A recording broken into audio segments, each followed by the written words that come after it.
এই ভিডিওটো সেইসকলৰ কাৰণে যিসকলে ষ্টক মাৰ্কেট সম্পৰ্কে কিছু নলেজ আয়ত্ত কৰিব বিচাৰে আৰু যিসকলে আৰম্ভ কৰিব বিচাৰে একেবাৰে জিৰ' নলেজৰ পৰা। যদি আপুনি জিৰ' নলেজ, আপুনি যদি একো নাজানে ষ্টক মাৰ্কেট সম্পৰ্কে, তেতিয়াহ'লে এই ভিডিঅ'টোৱে আপোনাক বহুতখিনি হেল্প কৰিব। হয়তো আপোনাৰ মনলৈ এটা কুৱেশ্যন আহিব যে ষ্টক মাৰ্কেট মানেনো কি?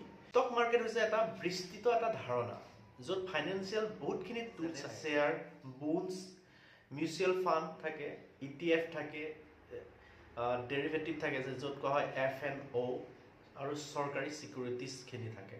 ষ্টক মাৰ্কেট হৈছে শ্বেয়াৰ প্লাছ আন্তিক যিবিলাক সামগ্ৰীসমূহৰ এক বজাৰ। আপোনাৰ মনলৈ আহিব যে শ্বেয়াৰ মাৰ্কেট কি? শ্বেয়াৰ মাৰ্কেট হৈছে য'ত এটা কোম্পানীৰ শ্বেয়াৰসমূহ বেচা আৰু কিনা হয়। আপুনি যদি সেই কোম্পানীটোৰ কিবা এটা শ্বেয়াৰ কিনে, আপুনি সেই কোম্পানীটোৰ এটা অংশৰ মালিকাধীন মালিকত্ব আপুনি আয়ত্ত কৰে। য'ত শ্বেয়াৰসমূহ কিনা বেচা হয় কোম্পানীসমূহৰ, তাকে কোৱা হয় শ্বেয়াৰ মাৰ্কেট।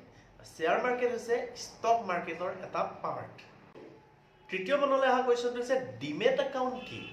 ডিমেট একাউণ্ট হৈছে য'ত শ্বেয়াৰ, আপুনি ধৰি লওক কিছু শ্বেয়াৰ কিনিব, সেই শ্বেয়াৰসমূহ ডিজিটেলি য'ত ৰখা হ'ব, কাৰণ আপোনাৰ হাৰ্ড কপিৰে ৰাখিব নোৱাৰে, ডিজিটেলি ৰাখিব লাগিব। ডিজিটেলি আপুনি ধৰি ৰাখিব আপোনাৰ শ্বেয়াৰসমূহ, তাকে কোৱা হয় ডিমেট একাউণ্ট। 4 নম্বৰতে আপোনাৰ মনলৈ কুৱেশ্যন আহিব যে ডিমেট একাউণ্ট কেনেকৈ খুলিব পৰা যায়? ডিমেট একাউণ্ট খুলিবৰ কাৰণে বিভিন্ন মোবাইল এপ্লিকেশ্যন আছে, যেনে জিৰোধা আছে, গ্ৰ' আছে, এঞ্জেল ওৱান আছে আদি বিভিন্ন এপ্লিকেশ্যন মাৰ্কেটত এভেইলেবল আছে। তাৰ জৰিয়তে আপুনি একাউণ্ট খুলিব পাৰে। ভিডিঅ' KYC আদি কৰি মেলি আপুনি একাউণ্ট খুলিব পাৰে। পান কাৰ্ড, আধাৰ কাৰ্ড, আপোনাৰ মোবাইল নম্বৰ আদি লাগিব, বেংকৰ লগত লিংক থকা। তাৰ জৰিয়তে আপুনি ডিমেট একাউণ্ট খুলি ল'ব পাৰে। 5 নম্বৰতে মনলৈ অহা কুৱেশ্যনটো হৈছে ট্ৰেডিং একাউণ্ট কি? ট্ৰেডিং একাউণ্ট হৈছে য'ত আপুনি শ্বেয়াৰসমূহ কিনা বেচা কৰে। ডিমেট একাউণ্টত আপোনাৰ শ্বেয়াৰসমূহ জমা থাকে আৰু ট্ৰেডিং একাউণ্টৰ জৰিয়তে আপুনি কিনা বেচা আপুনি কৰিব পাৰে। এইটো কোৱা হয় ট্ৰেডিং একাউণ্ট। ডিমেটত জমা থাকে, ট্ৰেডিং একাউণ্টৰ জৰিয়তে কিনা আৰু বেচা কৰা হয়, তাকে কোৱা হয় ট্ৰেডিং একাউণ্ট। 6 নম্বৰতে আপোনাৰ মনলৈ আহিব যে ষ্টক মাৰ্কেটে কেনেধৰণে কাম কৰে? বায়াৰ আৰু চেলাৰৰ মাজত শ্বেয়াৰসমূহ কিনা আৰু বেচাৰ মাজেৰে ষ্টক মাৰ্কেটে কাম কৰে। যেতিয়া কিবা এটা বস্তুৰ ডিমাণ্ড বাঢ়ে, তেতিয়া তাৰ শ্বেয়াৰৰ দামটো বাঢ়ি যায়। যদি ডিমাণ্ড কমে, তেতিয়াহ'লে তাৰ দামটো কমি যায়। ঠিক তেনেধৰণেই ষ্টক মাৰ্কেটে কাম কৰে।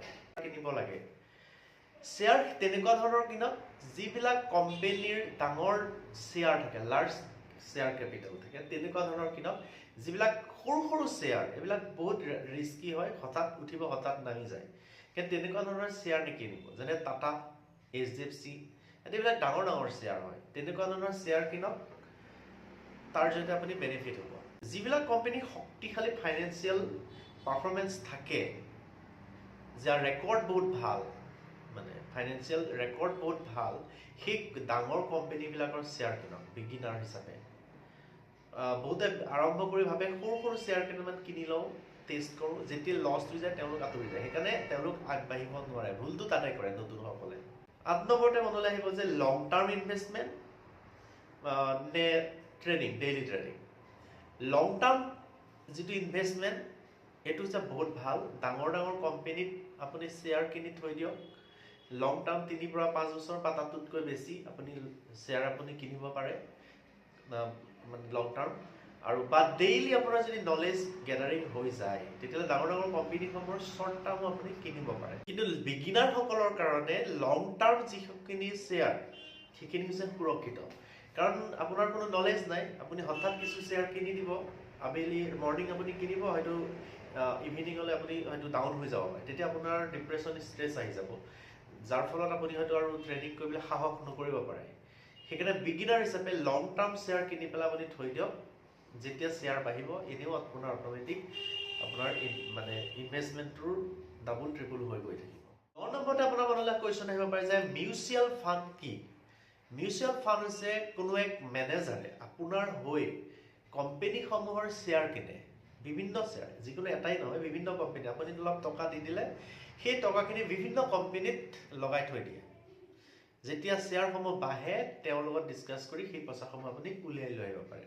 It's very good. কাৰণ কাৰোবাৰ গাইডৰ জৰিয়তে আপোনাৰ টকাসমূহ লগোৱা যায় য'ত আপোনাৰ কোনো নলেজৰ প্ৰয়োজন নাথাকে আৰু তেওঁ সেই মেনেজাৰজনে আপোনাক হেল্প দিয়ে বিগিনাৰসকলৰ কাৰণে মিউচুৱেল ফাণ্ড বেষ্ট সেইকাৰণে কাৰণ এজন গাইড থাকে মেনেজাৰ এজন থাকে যাৰ জৰিয়তে আপোনাৰ টকাসমূহ সিকিউৰ থাকে 10 নম্বৰতে আপোনাৰ মনলৈ কুৱেশ্যন আহিব পাৰে যে SIP কি SIP মানে কি SIP শব্দটোৰ ফুল ফৰ্ম হৈছে চিষ্টেমেটিক ইনভেষ্টমেণ্ট প্লেন মানে মাহে মাহে আপুনি পইচা দি গৈ থাকিব মিনিমাম 100 টকাৰ পৰা আৰম্ভ কৰিব পাৰে বহু বছৰলৈ আপুনি ইনভেষ্টমেণ্ট কৰিব পাৰে লাহে লাহে 100 টকাটো বহুত কম হয় আপুনি মিনিমাম 1000 টকাৰ পৰা আৰম্ভ কৰিব পাৰে বহুত সেফ হয় আপুনি ভাল SIP যিসমূহ মই এপ নাম অলপ আগত কৈ আহিছোঁ সেই এপসমূহৰ জৰিয়তে আপুনি SIP কিনিব পাৰে আপুনি মান্থলি ইনভেষ্টমেণ্ট কৰি কৰি গৈ থাকিব পাৰে তাত এক ডাঙৰ ইনভেষ্টমেণ্ট আপুনি ৰিটাৰ্ণ আপুনি এটা সময়ত পাবগৈ বিগিনাৰসকলৰ কাৰণে